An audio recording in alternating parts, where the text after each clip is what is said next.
don't know if I really love this decision. Over the middle, got his man, and look at him go! Jalen Waddle for the touchdown! Welcome to Inside Leverage, your gateway to the fascinating realm of the Miami Dolphins. Join us as we delve deep into the team's dynamic Super Bowl journey. We invite you to share your most scorching takes, unwind, and relish in our captivating experience. Blocked by Armstead. Going, he's got him! He's got him! Tyreek Hill! And the Dolphins have come back! A big play on the first one! Home run! Play one! To the house! What a start for the Dolphins!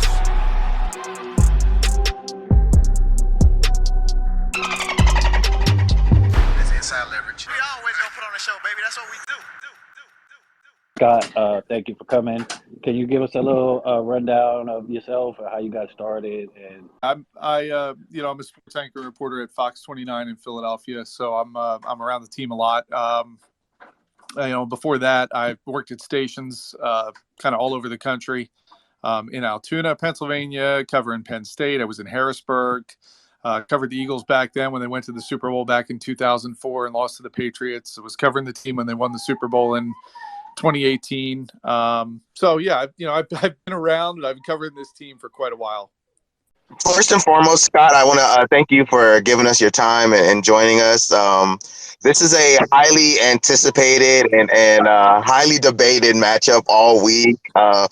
ESPN has described it as the lunch pail versus the Gucci bag type matchup, which I'm not very fond of that description. How do you see this matchup shaping up this weekend from a strength versus strength standpoint? We're one of the best running teams in the NFL. You guys are outgaining your opponents by over 100 yards per game rushing, and you've had a lot of success over the last 2 years. If Jalen Hurts is one of the winningest quarterbacks in the NFL currently, what are your thoughts on this matchup, and what do you see as some things of concern on for you as a Eagle on the Eagles side?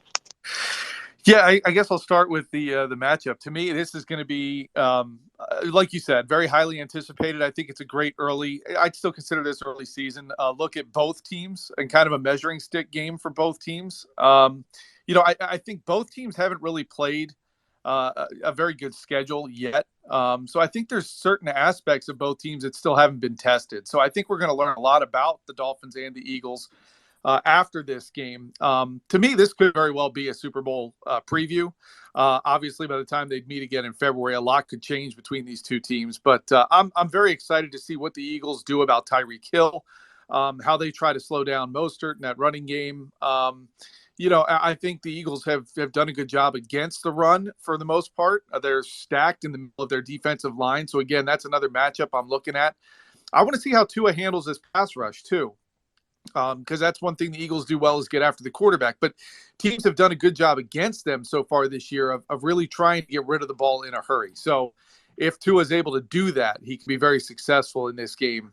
Offensively, the Eagles are coming off a stinker. I mean, they laid an egg against the Jets in many ways. So I'm looking to see how this team bounces back in that regard. They're going to have the home crowd Sunday night.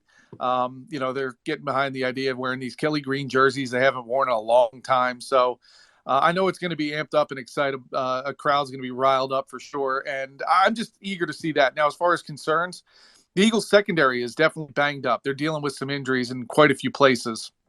So, again, it's going to be they're going to have to get clever with how they try to cover, Tyreek Hill and company downfield, which is why, to me, the pass rush is going to be extremely important.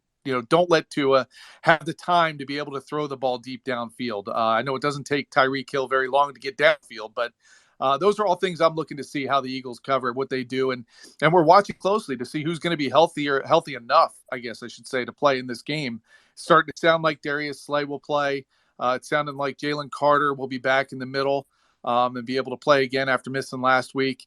So, yeah, these are all things to watch, these injury reports, and frankly, the inactives an hour and a half before the game to see who's going to go for the Eagles.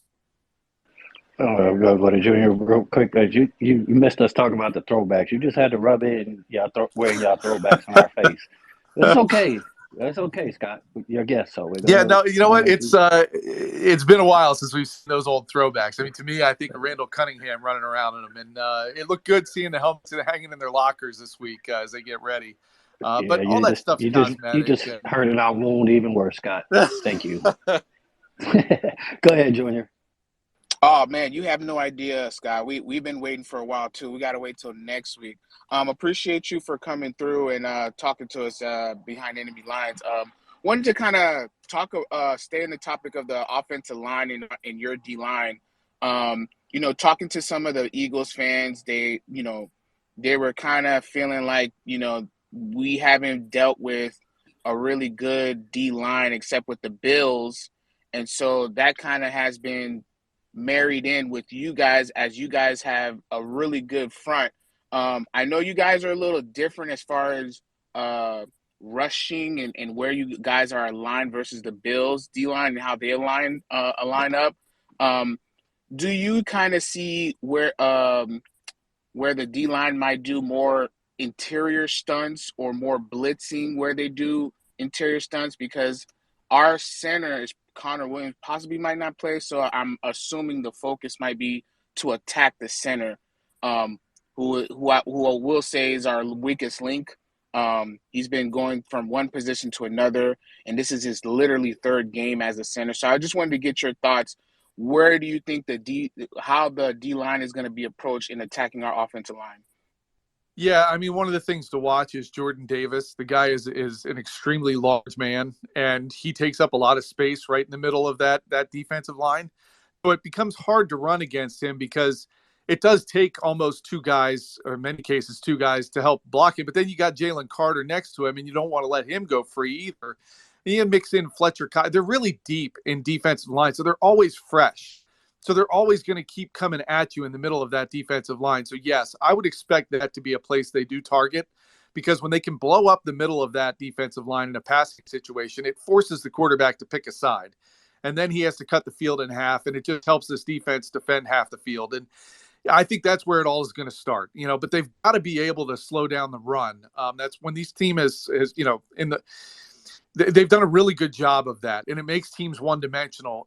The best is when the Eagles are stopping the run, and then the offense is also scoring, because it really makes a team one-dimensional and have to throw.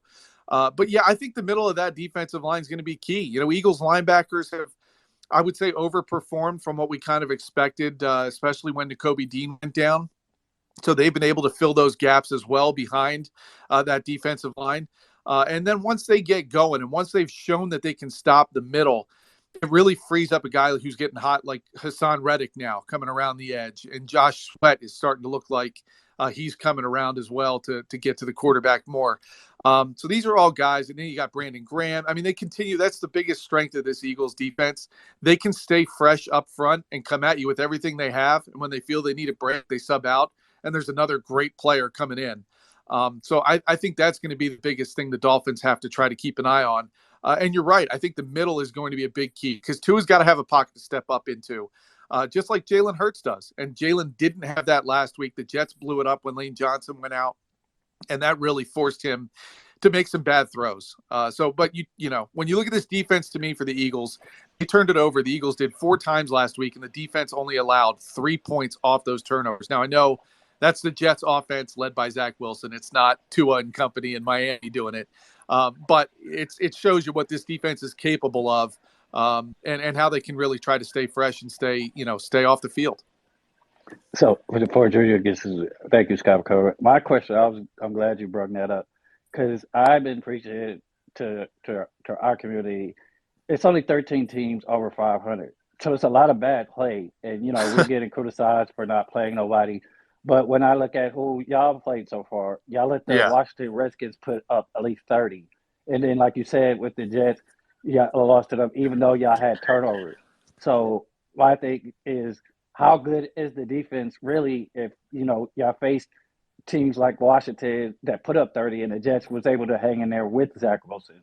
Like, that's my thing, because they're saying we're not good because we haven't played anybody, but the level of competition, that was the best defense y'all faced, but you haven't faced a real offense yet. And the one y'all did, the best one put up 30. Yeah, there's been bits and pieces throughout the season that you can look at where they've been able to they've shut down the run, and then they shut down for the most part Justin Jefferson with the Vikings. So there's been things they've been able to do, but I agree with you, and that's what I was going back to in my first point was I just don't know that both teams have really played. You're right. I mean, the Dolphins haven't played a great schedule so far, neither have the Eagles. And so that's why I still think we don't really know a whole lot about these two teams. And I think we'll certainly learn a lot more by the time Sunday night is over. But yeah, you look at, and I agree with what you're saying. I mean, the Eagles have done some nice things against some good receivers, and I think that's a credit to Darius Slay and James Bradbury. But like I said, they're banged up coming out of that Jets game. They're going to be, it's expected they're going to be without their best safety in Reed Blankenship. They went down. Avonte Maddox went down early and he's been our best nickel corner in the slot, and that has forced them to move Bradbury inside, and then he went back outside when they got Bradley Roby, but now Roby's hurt. So you don't know if Roby's going to play this week. So Bradbury may be back inside, which forces issues on the outside. And again, it's safety. You got backup. So I think if you're trying to exploit weaknesses with the Eagles defense, it's got to be downfield. But again, that comes back to whether or not Tua will have time to throw. But, you're right. I just don't know that we know how good the Eagles defense is or how places where they're vulnerable. I think this is a great game to have now because the trade deadline is still a couple weeks away. Well, about a little over a week away, 2 weeks. So there's time for a guy like a GM like Howie Roseman with the Eagles to see, maybe the Dolphins exploit something even further that says, yeah, we got a hole we got to fix and make a trade. And the Dolphins could be the same way. The bad thing for the Dolphins, in my opinion, is the fact that the Eagles did lose last week. I think, I was around the team a couple times this week, and they're certainly focused. They're loose, and they're definitely want to make up for what happened last week against the Jets. And I think back in their home stadium and that home crowd on a Sunday night, again with the throwback unis as well, they're going to come out, and I expect, the Dolphins better be ready. Like I said, I think the Eagles kind of fell into a little bit of a trap game last week, no matter how much. They practiced in full pads last Wednesday, which showed me right there that Nick Sirianni knew he had to try to get their attention and be ready to play against the Jets, and they were flat, mostly on offense. And so, we'll see what the Dolphins show us as far as what the Eagles can expect. But again, I'm eager to see where the Dolphins try to pick them apart as a defense, and I'm also eager to see whether this Eagles offense can get back on track against the Dolphins. I do think it's going to be a highly entertaining and a good game. We was in full pads too. I'm glad y'all lost. I want y'all. I want to see my team against y'all when y'all come in with that effort chip. Like, it's not bad we want to see our team, because then if we win, there's no excuses. Go ahead, Junior. And that's correct. And I think both teams have something to prove. I'm sure it's been said to the team that, we're beating bad teams and we're not competitive against the better teams. So I think the focus is on there. And then, like you said, Scott, you guys just coming from a loss, a game that you guys could have won easily. So both teams are focused. Do have a question about, because you touched on it, about our offense hitting, focusing on where we're going to attack your defense. So I wanted to ask you, in terms back to the offensive line, what is the best way, both in pass and run, where you think the Dolphins can take advantage of? I know interior is probably not a go, and depending on who's the center, definitely with Liam, that could be less likely. But in your opinion, where can the Dolphins attack this defense, both in passing and in run offense? I think, frankly, the best thing to do is use their aggression against them. I think screens early on, when you've got guys on the edge who are trying to get to Tua quickly, you can get some space on the outside, especially if they're afraid, Tyreek's going to try to burn them down the field. Those DBs are going to turn and run, and that can leave some openings out there in the flat. And if you can hit that a couple of times, now you got to force those guys to kind of not pin their ears back and try to go upfield really fast.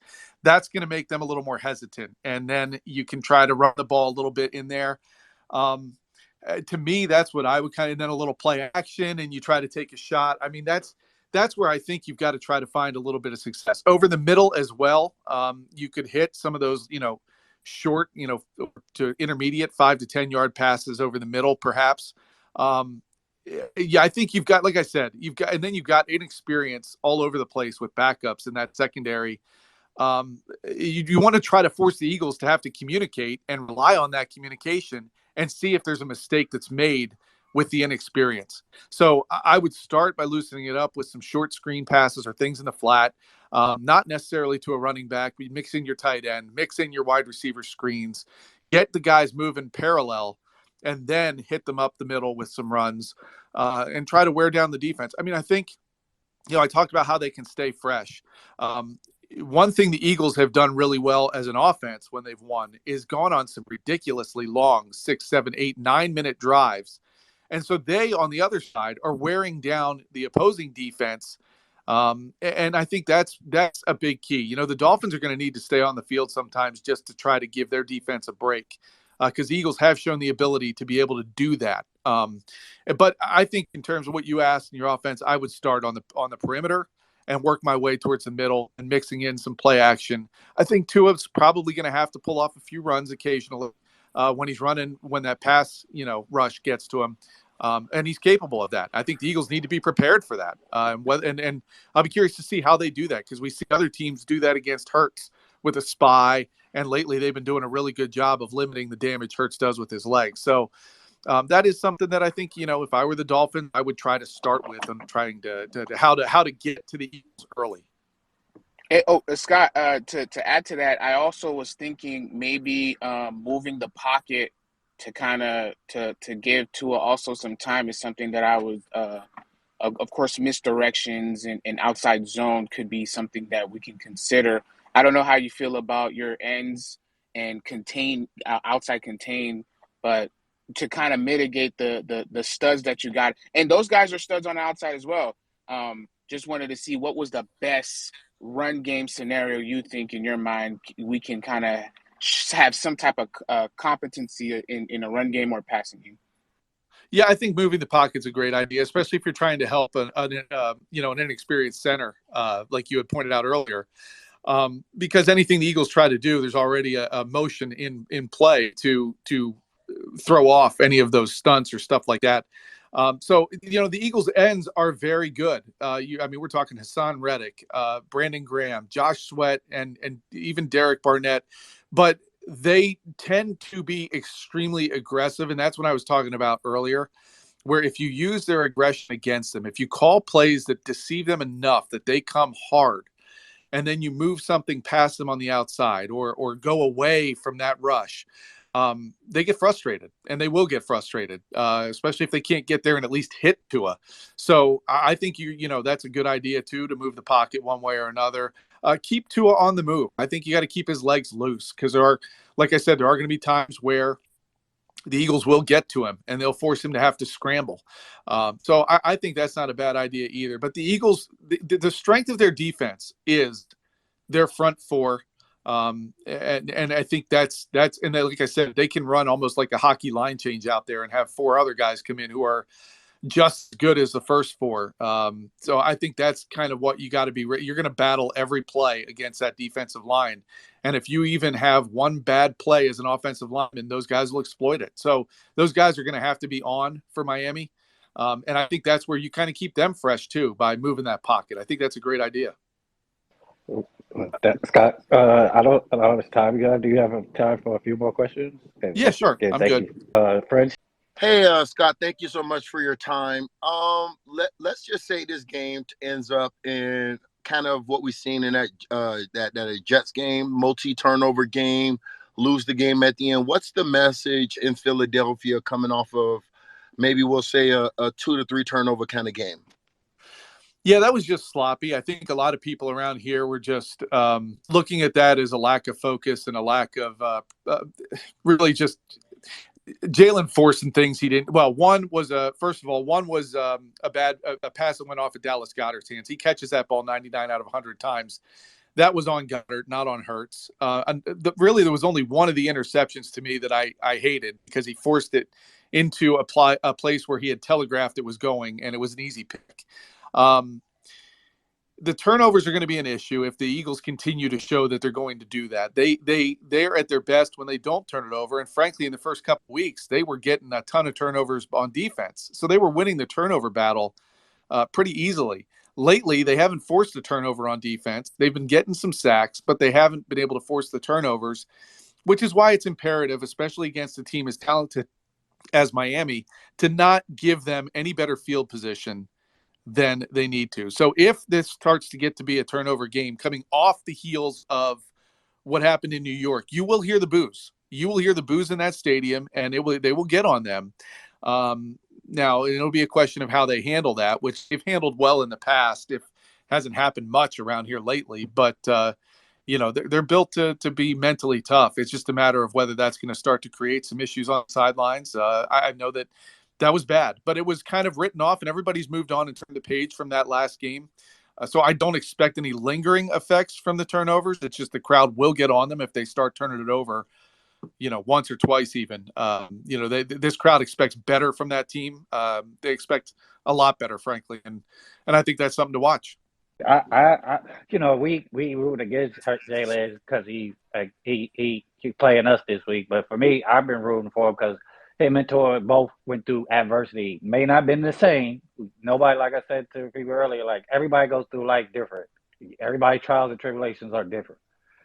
So he's been through. So, and I'm rooting for the brother. I'm a brother. I'm rooting for brother. You know what I'm saying? I'm sorry. It's just how it is. But I'm rooting for him because he went through adversity. You know what I'm saying? He's a good kid too. Good man. I ain't gonna say kid. He didn't have no off the field issues. So I'm not gonna be rooting for him to fail, except when he play us, and that's just what it is. Well, it's all good. As OG, as you know, when I drafted my fantasy team this year, I drafted Jalen Hurts based off of what they told me in these spaces. And if it wasn't for Jalen Hurts and the 49ers defense, I don't know where I'd be right now. But listen, I'm high on Hurts. I jokingly call him Tua's son. And like I said, I don't want to steal a thunder. Somebody else, I think it was Steve yesterday, said it. The ones who know is Devontae and Waddle and these guys who play with both of these quarterbacks. So, you can call it the Bama Bowl. They calling it the bowl of the what's that? The Bully Bowl, the Bully. So let's just call it the Bully Bama Bowl, and let's just see what happens. We usually offer guests an opportunity, if interested, in taking a slight wager of changing your Avi to what would be the inside leverage avatar. If some people aren't comfortable with changing their avatar for business purposes and things like that, so we offer the alternative of a 25 push-up challenge. And then you would have to hashtag fins up, or if you were to win and be victorious this Sunday, we would, fly Eagles fly for 25 push-ups for you on the timeline. So just if you're interested, if not, it's cool too. No. I business thing with the Avi, I'm not sure I should do. So let's do the push-ups. All right. Awesome. All right. Well, we're locked in. Scott, again, I want to thank you for giving us your time. Everyone in here, give Scott a follow. Scott, do you have anything you're working on this week? Any coverage of the game that we should be on the lookout for? Oh, by now we've got everything. I mean, the one thing I did do a story on this week that I think is important. The Eagles have this whole next man up mantra, right? With all the injuries I was talking about, it's a matter of how they get their guys ready. They tend to give more reps to their backups than other teams do throughout the weeks. So watch those guys, watch those backups, and let's see how important or how ready they are for their moment this weekend if they get that time. So that was kind of the story I was working on for our Eagles game day show this week. All right, thanks again, Scott. Where can we find that? Is it on YouTube or? No, I think it's only on air. I don't think they can't put our show online. Oh, okay. So anybody that's here on Sunday that's traveling up to watch the game, you'd see it Sunday morning on FOX29. All right, awesome. Well, thanks again, Scott. We appreciate you giving us your time, and much success to you guys throughout the rest of the season. Not so much so Sunday. Yeah. No, I hear you. And you know what, guys? I am rooting for. I think it would be highly entertaining to see an Eagles Dolphins Super Bowl. So I think you guys are entertaining. Your coach is funny, cracks me up. I'm I would love to see these two coaches and these two teams, out in Vegas for a week. So hopefully that happens. I'm all for that. Appreciate you, Scott. Thanks for coming. All right, thanks, guys.